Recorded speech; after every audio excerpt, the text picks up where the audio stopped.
ប្រធានបទទី1សុពលភាពនៃកិច្ចសញ្ញាទិញលក់អចលនធុចំពោះប្រធានបទនេះបន្ទាប់ពីបានពិនិត្យនិងពិភាក្សាគ្នារួចមកដើម្បីធានានៅសវត្ថិភាពគតិយុត្តនិងនៃប្រតិបត្តិការទិញលក់អចលនធុក៏ដូចជាការធានាបានសង្គមភាពនៃការបកស្រាយនិងការអនុវត្តច្បាប់នៅក្នុងចំណោមសាលាជំនះក្តីគ្រប់ជាន់ថ្នាក់អង្គសន្និបាតបានឯកភាពសម្រេចដូចខាងក្រោមទី1ការទិញលក់អចលនធុធ្វើឡើងក្នុងទម្រង់ជាលិខិតយថាភូតស្របតាមកថាខណ្ឌទី2នៃមាត្រា336នៃក្រមរដ្ឋវិន័យគឺជាកិច្ចសញ្ញាទិញលក់អចលនធុដែលមានអនុភាពអនុវត្តហើយការផ្ទេរកម្មសិទ្ធិនិងការចុះបញ្ជីកម្មសិទ្ធិត្រូវអនុវត្តស្របតាមច្បាប់និងលិខិតបទដ្ឋានគតិយុត្តជាធរមានអញ្ចឹងកន្លែងនេះយើងរំលឹកមកក្រមរដ្ឋវិន័យយើងវិញចឹងមកក្រមរដ្ឋវិន័យយើងក្នុងមាត្រា336គេនិយាយថាការបង្កើតកិច្ចសន្យាដោយសំណើនិងស្វីការទី1កិច្ចសន្យានឹងមានអនុភាពដោយសារតែសំណើនិងស្វីការត្រូវគ្នាទី2បើទោះបីជាមានកថាខណ្ឌទី1ខាងលើនេះក៏ដោយក៏កិច្ចសន្យាដែលភាគីម្ខាងទទួលករណីកិច្ចធ្វើអនុប្រទាននៅកម្មសិទ្ធិលើអចលនធុឬករណីកិច្ចធ្វើលទ្ធកម្មនៅកម្មសិទ្ធិលើអចលនធុនឹងមានអនុភាពលុះត្រាតែបានធ្វើលិខិតយថាភូតអញ្ចឹងកន្លែងនេះយើងកត់សម្គាល់លក្ខខណ្ឌទី1ករណីកិច្ចមានភាគីម្ខាងមានករណីកិច្ចអនុប្រទានកម្មសិទ្ធិលើអចលនធុទី2ករណីកិច្ចលទ្ធកម្មអញ្ចឹងពាក្យករអនុប្រទានមានន័យថាម៉េចពាក្យថាអនុប្រទានគឺសំដៅទៅលើការផ្ទេរលទ្ធកម្មការទទួលបានអញ្ចឹងមិនថាជាការទទួលបានឬការផ្ទេររូបភាពណាទេឲ្យតែពាក់ព័ន្ធទៅកម្មសិទ្ធិអចលនធុគឺតម្រូវឲ្យធ្វើជាលិខិតយថាភូតហើយសួរថាលិខិតយថាភូតនឹងជាអីលិខិតយថាភូតយើងទៅសុំមើលនៅក្នុងមាត្រា9នៃច្បាប់ស្តីពីការអនុវត្តក្រមរដ្ឋវិន័យមាត្រា9នៃច្បាប់ស្តីពីការអនុវត្តក្រមរដ្ឋវិន័យបានកំណត់ឲ្យអត្ថន័យនៃលិខិតយថាភូតលិខិតយថាភូតដែលកំណត់នៅក្នុងក្រមរដ្ឋវិន័យសំដៅលើលិខិតដូចខាងក្រោមកលិខិតយថាភូតដែលកំណត់នៅក្នុងមាត្រា336មានន័យថាដូចមាត្រាដែលយើងលើកឡើងមិញហ្នឹងហើយមាត្រា516មាត្រាផ្សេងទៀតខ្ញុំមិនសុំបញ្ជាក់ជូនទេសំដៅលើលិខិតដែលធ្វើឡើងដោយសាករីឬលិខិតឯកជនដែលសាករីចុះនិទេសលិខិតនោះមានភាពត្រឹមត្រូវតាមច្បាប់និងចុះការបច្ឆេទនិងចុះហត្ថលេខាក្រោយពេលខ្លួនបញ្ជាក់ថាលិខិតនោះមានភាពត្រឹមត្រូវប៉ុន្តែចំពោះលិខិតយថាភូតដែលក្នុងកំណត់ក្នុងមាត្រា336មាត្រា862នៃក្រមរដ្ឋវិន័យលិខិតដែលមន្ត្រីមានសមត្ថកិច្ចធ្វើឡើងដើម្បីធ្វើនីតិវិធីនៃការចុះបញ្ជីគឺក៏ជាលិខិតយថាភូតដែរអញ្ចឹងតាមរយៈមាត្រា9នេះយើងឃើញមានលិខិតយថាភូត3ប្រភេទទី1គឺលិខិតយថាភូតដែលធ្វើឡើងដោយ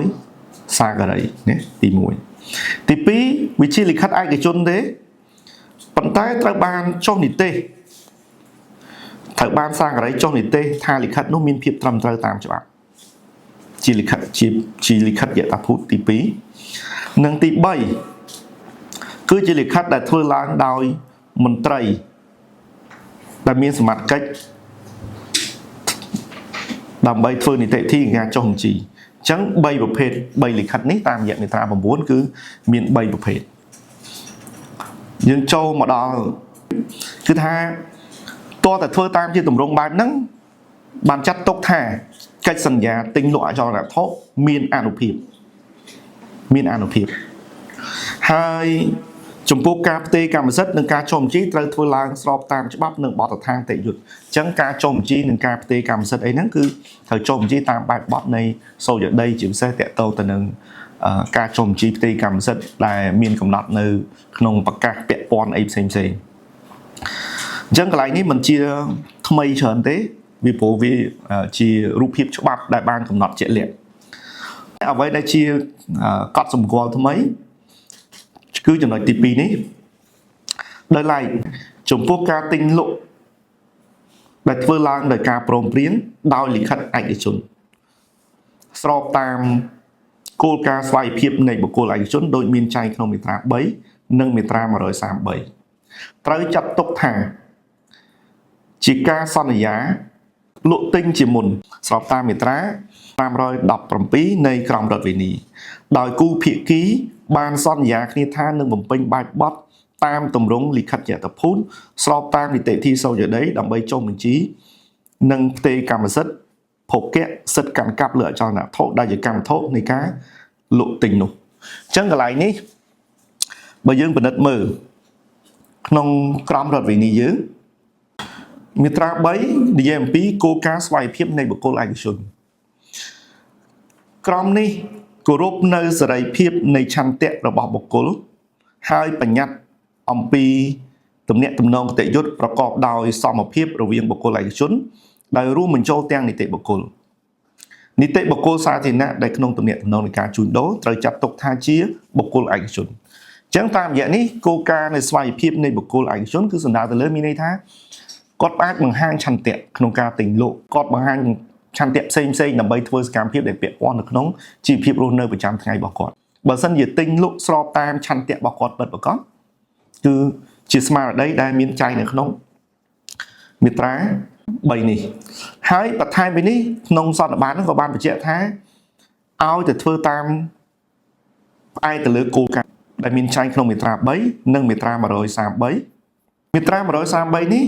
គេនិយាយថាម៉េចការបង្កើតការផ្ទេរការកែប្រែសិទ្ធិប្រជាត្រូវមានអានុភាពតាមការព្រមព្រៀងអញ្ចឹងពីមាត្រានេះគឺឲ្យតែមានការព្រមព្រៀងឧទាហរណ៍កែប្រែសិទ្ធិប្រជាផ្លាស់ប្ដូរសិទ្ធិប្រជាអីហ្នឹងគឺយកមាត្រា3ហ្នឹងធ្វើជាមូលដ្ឋានវាគ្រាន់តែថាក្នុងមាត្រា336កថាខណ្ឌទី2នោះគឺកំណត់លក្ខខណ្ឌណែឯងព្រមព្រៀងក៏ព្រមទៅប៉ុន្តែត្រូវបំពេញនៅជាទម្រង់លិខិតយថាភូតហើយលិខិតយថាភូតរបៀបម៉េចដូចខ្ញុំបានបញ្ជាក់ជូនក្នុងមាត្រា9នៃច្បាប់ស្តីពីការអនុវត្តក្រមមាន3ប្រភេទអញ្ចឹងនៅក្នុងសន្និបាតនេះក៏បានឆ្លើយតបឡើងវិញថាឲ្យតែមានការព្រមព្រៀងឲ្យតែគោរពនៅឆន្ទៈខ្លួនឯងពិតប្រាកដជាបុគ្គលឯកជនពិតប្រាកដគឺគេចាត់ទុកថាជាការសន្យាទិញលក់ជាមុនហើយការសន្យាលក់ទិញជាមុនគឺមានចែងក្នុងមាត្រា517នេះ517គឺថាការសន្យាលក់ទិញជាមុនដោយឯកតោភាគីក្នុងករណីដែលភាគីតែម្ខាងសន្យាជាមុនក្នុងការលក់ឬទិញការទិញលក់នេះនឹងមានអានុភាពចាប់តាំងពីពេលដែលភាគីម្ខាងទៀតបង្ហាញឆន្ទៈបំពេញការទិញឬលក់ចំពោះអ្នកសន្យានោះអញ្ចឹងតាមស្មារតីនៃមាត្រានេះវាមានន័យថាម៉េចវាមានន័យថាទី1ឲ្យតែគោរពនៅឆន្ទៈឯកជនគោរពនៅគោលការណ៍នៃការបង្កើតកែប្រែនៃសិទ្ធិប្រជាតាមមាត្រា133គឺគេចាត់ទុកថាវាជាការសន្យាជាមុនបើទោះបីជាមិនបានបំពេញនៅមិនបានធ្វើឲ្យកិច្ចសន្យាទិញលក់អចលនវត្ថុមានអានុភាពតាមមាត្រា336កថាខណ្ឌទី2ក៏ដោយក៏ចាត់ទុកដែរអញ្ចឹងសំណួរសួរថាហេតុអីបានខ្ញុំលើកយកចំណុចនេះយកមកនិយាយឲ្យលម្អិតពីព្រោះកន្លែងនេះមានការបកស្រាយចក្រមមនុស្ស2ក្រុមចក្រមក្រុមអ្នកច្បាប់2ក្រុម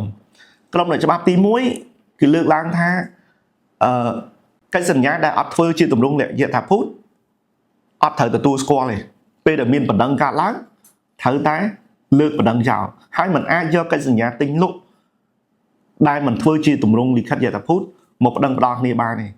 ឧទាហរណ៍ថាត្រូវគុណ10ក៏ដោយត្រូវផ្ទេរកម្មសិទ្ធិក៏ដោយក៏អត់អាចយកកិច្ចសញ្ញានឹងធ្វើជាមូលដ្ឋានបានដែរចឹងតើតែតម្រូវតាមមាត្រា9នៃច្បាប់ស្តីពីការអនុវត្តក្រមទើបតុលាការទទួលស្គាល់ហើយជាគោលការណ៍ច្បាប់ប៉ុន្តែយើងត្រឡប់មកវិញថា ក្រៅពីកិច្ចសញ្ញាដែលមានចែងនៅក្នុងមាត្រា9នៃច្បាប់អនុវត្តក្រមនោះមានកិច្ចសញ្ញាខ្លះទៀតដែលជួបប្រទះរាល់ថ្ងៃនេះគឺភាគរយច្រើនមែនទែនដែលបានធ្វើជាទម្រង់យថាភូតដូចមានចែងក្នុងមាត្រា9នៃច្បាប់អនុវត្តក្រមឧទាហរណ៍រឿងអីទិញផ្ទះតាមបរិយាយើងនេះបរិយាណាក៏ដោយធ្វើជាលិខិតឯកជនធម្មតាទេជាទម្រង់កិច្ចសញ្ញាលក់ទិញហើយក្នុងបរិយាមួយមិនមែនផ្ទះតិចណាមិនថាការទិញលក់ហ្នឹងណាលក់ឲ្យអ្នកច្បាប់ក៏ដោយលក់ឲ្យមេធាវីក៏ដោយលក់ឲ្យចក្រមក៏ដោយលក់ឲ្យប្រាជ្ញាក៏ដោយឬក៏លក់ឲ្យអ្នកណាផ្សេងទៀតក៏ធ្វើជាលិខិតធម្មតាមិនបានតាំងជាមួយអ្នកលក់ម្ចាស់ដីផ្ទាល់ផងជាមួយតែនឹងបុគ្គលិកផ្នែកលក់នោះអញ្ចឹងអាកម្រិតនៃការទៀមទាឲ្យមានស្តង់ដារហូតទៅដល់ជាទម្រង់យថាភូតដែលមានចែងក្នុងមាត្រា336កថាខណ្ឌទី2ក៏ដូចជាមាត្រា9នៃច្បាប់ស្តីពីការអនុវត្តក្រមរដ្ឋវិន័យគឺអត់អាចបំពេញបានក្រៅពីហ្នឹងក៏មានជាលិខិតឯកជន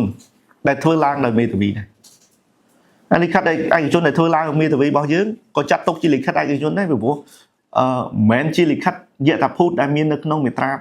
336កថាខណ្ឌទី2និងមាត្រា9នៃច្បាប់ស្តីពីការអនុវត្តក្រមរដ្ឋវិន័យទេអញ្ចឹងក៏បកស្រាយថាកិច្ចសន្យាទិញលក់អចលនវត្ថុដែលធ្វើឡើងដោយមេធាវីក៏ជាលិខិតឯកជនដែរអញ្ចឹងក៏អត់មានអានុភាពតាមផ្លូវច្បាប់ដូចគ្នាដែរហើយការអនុវត្តយើងកន្លងមកនេះប្រជាពលរដ្ឋភាគច្រើនតែពឹងមេធាវីដែរក៏អត់សូវស្គាល់ភាសាកូរ៉េក៏អត់ស្គាល់ទម្រង់យថាភូតហើយយើងក៏ធម្មតាបើយើងមិនទទួលវាអត់សេវាទី2អ្នកផ្សេងទៀតក៏ទទួលដែរហើយមេធាវីយើងក៏ធ្វើនៅក្នុងវិស័យតុលាការក៏មានបណ្ដឹងខ្លះធ្វើឡើងតែធំតែលិខិតឯកជនមិនបាច់មានមេធាវីប្រថាប់ត្រាក៏បានដែរជាលិខិតឯកជនធម្មតាក៏ប្តឹងទៅក៏ទទួលស្គាល់លិខិតមេធាវីក៏ទទួលស្គាល់អញ្ចឹងបើយើងមិនធ្វើក៏មិនបានបើយើងធ្វើក៏វារបៀបមួយថាអត់ច្បាប់ទទួលស្គាល់ប៉ុន្តែតាមរយៈការសម្រេចចិត្តនេះគេមិនមែនចាត់ទុកថាជាកិច្ចសញ្ញាលក់ទិញដែលមានអានុភាពទេគេចាត់ទុកជាការសន្យាជាមុនតាមមាត្រា517អញ្ចឹងអាចត្រឡប់វិញថាកិច្ចសន្យាដែលមេធាវីឬក៏កិច្ចសញ្ញាដែលធ្វើឡើងដោយឯកជនជាលិខិតឯកជនដោយអត់បានបំពេញតាមមាត្រា9នៃច្បាប់អនុវត្តក្រមវាគ្រាន់តែចាត់ទុកថាជាការសន្យាទិញលក់ជាមុនតែប៉ុណ្ណោះប៉ុន្តែអាការសន្យាទិញលក់ជាមុននេះបើសិនជាវាមានរឿងពីរបន្តទៀតតាមរយៈរូបភាពនៅក្នុងចំណុចទី2នេះទី1គូភាគីត្រូវសន្យាគ្នាទៅបំពេញបែបបទចុះបញ្ជីផ្ទេរកម្មសិទ្ធិនៅសូចដីដែលបំពេញបែបបទជាលិខិតយថាភូតនៅសូចដីតាមជាទម្រង់លិខិតលក់ផ្ដាច់មានថាផ្ដិតមេដៃព្រមព្រៀងគ្នាហើយទៅបន្តឲ្យអនុវត្តនៅសូចដីអាហ្នឹងជាមួយបែបទី2បើក្នុងកិច្ចសញ្ញាលក់ទិញដែលធ្វើជាលិខិតឯកជននោះអត់បានដែលធ្វើជាលិខិតឯកជនមិនថាធ្វើដោយមេធាវីមិនថាធ្វើជាលិខិតឯកជនខ្លួនឯងគឺក្នុងករណីដែលភាគីមិនអនុវត្តតាមខ្លឹមសារនៃកិច្ចសញ្ញានេះជាពិសេសតកតងនឹងការផ្ទេរនោះគឺគាត់អាចទាមទារឲ្យតុលាការជួយបានដោយផ្អែកទៅលើតាមមាត្រាសិទ្ធិពឹងពាក់តុលាការគឺមានអាចទាមទារឲ្យតុលាការអនុវត្តតាមកិច្ចសញ្ញាផ្ទេរកម្មសិទ្ធិបានយើងខ្ញុំសូមអានតការសន្យាទុកជាមុននេះមិនតម្រូវឲ្យធ្វើជាលិខិតយថាភូតនិងមានសុពលភាពនិងអានុភាពជាកិច្ចសន្យាដែលអាចអនុវត្តស្របតាមច្បាប់ជាធរមានអញ្ចឹងជាការសម្រេចចិត្តទទួលស្គាល់ដោយសន្និបាតនៅក្នុងករណីនេះក្នុងន័យនេះប្រសិនបើភាគីមិនអនុវត្តតាមការសន្យាជាមុននេះភាគីម្ខាងទៀតអាចប្តឹងទៅតុលាការដើម្បីសុំឲ្យអនុវត្តតាមការសន្យាជាមុននេះនិងទាមទារឲ្យតុលាការសម្រេចបង្គាប់ឲ្យអ្នកលក់ផ្ទេរកម្មសិទ្ធិភោគៈឬសិទ្ធិកាន់កាប់លើអចលនវត្ថុនេះដែលជាកម្មវត្ថុនៃការលក់ទិញឲ្យអ្នកទិញបានអញ្ចឹងមានន័យថាមកដល់ពេលនេះអត់មានការបកស្រាយបន្តទៀតទេគឺជាការសង្កត់ភាពមួយគឺអាចថាណែនាំគ្រប់តុលាការថាកិច្ចសន្យាជាឯកជនបើអ្នកលក់អត់ផ្ទេរកម្មសិទ្ធិឲ្យអ្នកទិញមានសិទ្ធិប្តឹងទាមទារឲ្យផ្ទេរកម្មសិទ្ធិផ្អែកលើកិច្ចសញ្ញាលក់ទិញដែលជាលិខិតឯកជននេះបានអញ្ចឹងជារូបភាពតាមរយៈ clear នេះគឺសំខាន់ផ្ដល់នៅភាពច្បាស់លាស់មួយមិនឲ្យមានការបកស្រាយ ទៅលើពីក្រុមតទៀតបើទោះបីជាច្បាប់យើងកំណត់ជាក់លាក់ឬក៏កំណត់បែបណាក៏ដោយប៉ុន្តែតាមរយៈនេះគឺសម្រួលទៅដល់ការអនុវត្តច្រើនពីព្រោះហេតុផលមានប្រជាពលរដ្ឋយើងយល់ដឹងតិចដែលពាក់ព័ន្ធបញ្ហានេះ7-10 លាននេះពេលលក់ទិញកិច្ចសញ្ញាម្ដងជាពិសេសទិញលក់អចលនវត្ថុមានមិត្តភ័ក្តិអីអ្នកទាំងអស់គ្នាអាចចាប់អារម្មណ៍ពួកម៉ាក់មានគំរូទេណាដែលធ្លាប់ឮអញ្ចឹងមានគំរូពេលខ្លះមិនដឹងសេវាមេធាវីមិនដឹងប្រើផងខ្ញុំធ្លាប់ទៅបរៀននៅខាងភ្នាក់ងារអចលនវត្ថុនិស្សិតភាគច្រើនសុំគំរូហើយគាត់ទិញគាត់កាន់មានគំរូហើយស្រែករបស់គាត់ឲ្យអស់គំរូទិញលក់គំរូលិខិតលក់ផ្ដាច់គំរូកិច្ចសញ្ញាទិញលក់មិនកែប្រែតម្លៃអញ្ចឹងគឺថាភាគច្រើនសុំតែគំរូទេអត់ទៅសេវាមេធាវីហ្នឹងឬក៏ការងាររបស់មេធាវីគាត់មិនទាំងឲ្យជួយពិនិត្យមើលផងជួយគាត់ផងអញ្ចឹងតម្រាំទៅដល់សេវាសាការីឬក៏រហូតដល់ច្បាប់អនុវត្តក្រមរដ្ឋវិធីទៀតអញ្ចឹងមានរឿងច្រើនដែលអត់មានការអនុវត្តអញ្ចឹងដើម្បីដោះស្រាយបញ្ហានេះគឺក៏បកស្រាយក្នុងអ្នកករណីការទិញលក់ដែលជាលិខិតឯកជនគឺចាត់ទុកជាការសន្យាទិញលក់ជាមុនអញ្ចឹងមកដល់ពេលនេះយើងមិនថាយើងអាចធ្វើឡើងដោយធូរចិត្តជាក្នុងនាមជាអ្នកប្រកបវិជ្ជាមេធាវីទី3ផ្អែកតាមមាត្រា409នៃក្រមរដ្ឋវិន័យការរំលាយកិច្ចសញ្ញាទិញលក់អចលនវត្ថុអាចធ្វើនៅក្រៅតុលាការក៏បានឬតាមផ្លូវនៃបណ្ដឹងទៅតុលាការក៏បានអញ្ចឹងកន្លែងនេះពាក់ព័ន្ធនឹងការរំលាយកិច្ចសន្យាពាក់ព័ន្ធការរំលាយកិច្ចសញ្ញានេះក៏មានការបកស្រាយដែរយើងផ្អែកមើលក្នុងមាត្រា409មាត្រា409នេះវិធីអនុវត្តសិទ្ធិរំលាយកិច្ចសន្យាភាគីម្ខាងដែលមានសិទ្ធិរំលាយអាចរំលាយកិច្ចសន្យាដោយបង្ហាញឆន្ទៈរំលាយចំពោះភាគីម្ខាងទៀតបានការបង្ហាញឆន្ទៈរំលាយនេះអាចធ្វើឡើងនៅក្រៅតុលាការបានកន្លែងនេះក៏មានការបកស្រាយដោយពីរក្រុមដែរគឺថាការរំលាយកិច្ចសញ្ញាក្រុមអ្នកច្បាប់ខ្លះបកស្រាយថាការរំលាយកិច្ចសញ្ញាធ្វើការជូនដំណឹងនៅក្រៅប្រព័ន្ធតុលាការទៅហើយពេលប្តឹងទៅតុលាការអត់ចាំបាច់ស្នើសុំឲ្យរំលាយកិច្ចសញ្ញាទៀតទេគឺទាមទារតាមការលិតត្រឡប់មកវិញនោះបានហើយខ្ញុំឧទាហរណ៍ថាកិច្ចសញ្ញាលក់ទិញអចលនវត្ថុបើសិនជាភាគីអ្នកទិញមិនបានបង់ថ្លៃហើយអញ្ចឹងយើងអត់បាច់ប្តឹងសុំរំលាយកិច្ចសញ្ញាទេយើងជូនដំណឹងរំលាយកិច្ចសញ្ញាហើយបន្ទាប់មកផ្អែកលើលិខិតជូនដំណឹងរំលាយហ្នឹងយើងដាក់ពាក្យប្តឹងទៅតុលាការគឺប្តឹងទាមទារឲ្យផ្ទេរកម្មសិទ្ធិត្រឡប់មកវិញមានន័យថាប្តឹងតាណាដែលយើងត្រូវទាមទារបានហើយចំពោះការរំលាយមិនបាច់ប្តឹងទេតន់ខ្ញុំនិយាយទេប៉ុន្តែតាមរយៈអ្នកច្បាប់មួយក្រុមទៀតគឺថាអត់ទេការបង្ហាញឆន្ទៈរំលាយនេះអាចធ្វើឡើងនៅក្រៅតុលាការបានដូច្នេះក៏មានន័យថាអាចធ្វើក្នុងប្រព័ន្ធតុលាការបានដែរអញ្ចឹងរឿងអីសុំរំលាយកិច្ចសញ្ញាក្នុងប្រព័ន្ធតុលាការបានមិនអាចអញ្ចឹងក៏ប្រជែងគ្នាមែនតើមកក្រុមថាប្តឹងបានមកក្រុមទៀតថាប្តឹងមិនបានអញ្ចឹងវានៅក្នុ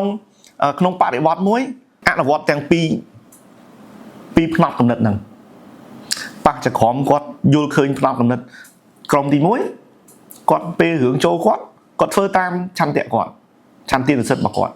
ចូលរឿងដែលចូលចក្រមឆន្ទៈទី2គំនិតទី2គាត់ធ្វើឡើងតាមឆន្ទៈរបស់គាត់អញ្ចឹងសារក្រមរបស់យើងអត់មានសង្គតភាពទេ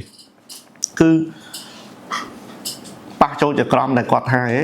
រំលាយកិច្ចសញ្ញាអត់ធ្វើក្នុងប្រព័ន្ធតុលាការទេយើងនៅពេលដែលយើងប្តឹងទៅគឺ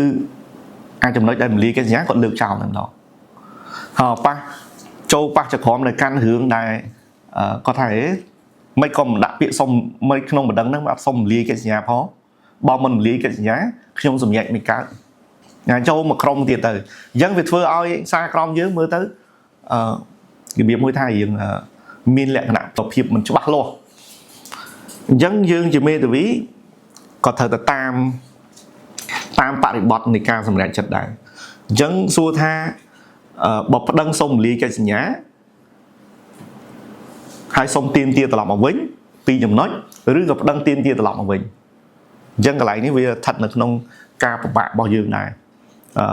បើយើងប្តឹងសុំថាទាមទារត្រឡប់មកវិញប៉ះសម្រាប់ថាចូលទៅដល់ដៃចក្រមដែលគាត់ថា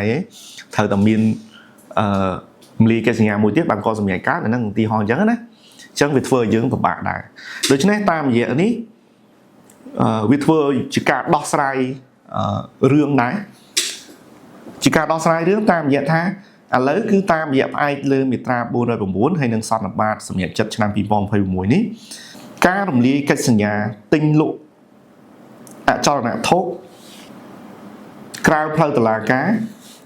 គឺធ្វើឡើងតាមរយៈការបញ្ហាញឆន្ទៈទៅភាគីម្ខាងទៀត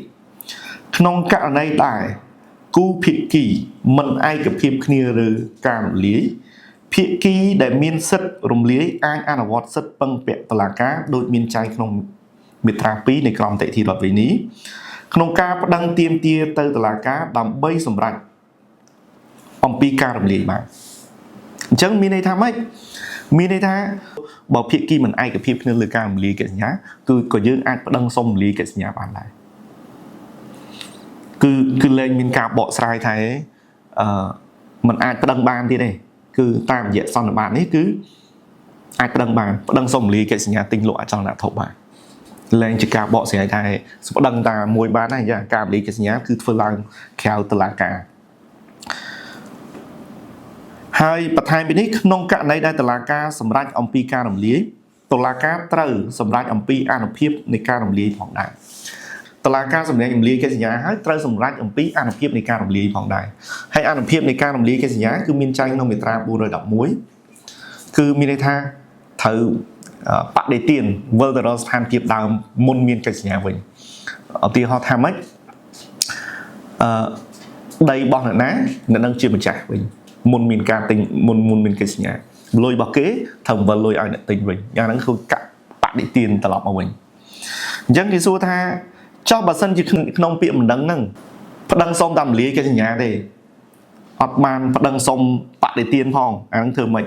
គឺចក្រមគាត់អាចអនុវត្តសិទ្ធិទាមទារឲ្យបំភ្លឺបានពីព្រោះជាគោលការណ៍គឺត្រូវសម្រេចបែបហ្នឹងមកហើយនៅក្នុងនេះគឺសិទ្ធិឲ្យបំភ្លឺមានចែងក្នុងមាត្រា90អញ្ចឹងអាចចក្រមគាត់កាន់រឿងគាត់ត្រូវស៊ូនាំឆ្លិចប្រើសិទ្ធិឲ្យបំភ្លឺដើម្បីក្នុងគោលដៅស្មារតីមួយចេញសេចក្តីសម្រេចឲ្យមានលក្ខណៈល្អប្រសើរចឹងនេះគឺជាចំណុចដែលយើងល្អមួយសម្រាប់យើងដែរអញ្ចឹងតាមរយៈទី2ទី3នេះគឺជួយយើងច្រើនជាពិសេសក្នុងការងារមេធាវីយើងស្រាប់បន្ថែមពីនេះតាមរយៈចំណុចដែលការបកស្រាយនៅដោះស្រាយបញ្ហាប្រទាំងប្រទើគ្នានេះក្នុងសន្និបាតបានកំណត់ថាបន្ថែមពីនេះក្រុមការងារបច្ចេកទេសទទួលបន្ទុកវិសោធនកម្មក្រមរដ្ឋវិន័យត្រូវយកស្មារតីនៃកិច្ចពិភាក្សាក្នុងសន្និបាតជាមូលដ្ឋានសម្រាប់រៀបចំវិសោធនកម្មក្រមរដ្ឋវិន័យក៏ដូចជាច្បាប់និងលិខិតបទដ្ឋាន